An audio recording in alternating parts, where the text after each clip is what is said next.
त्वदीय भक्ति वैभवं विदेहि मे निरञ्जनं च रामदासदासताम्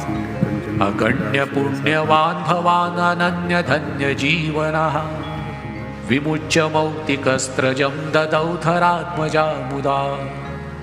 भवन्तमालिलिङ्गयद्रघुत्तमः स्वयं वदन्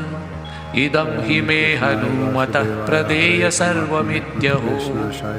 विदेहराजनन्दिनी मनोहरे वरे परे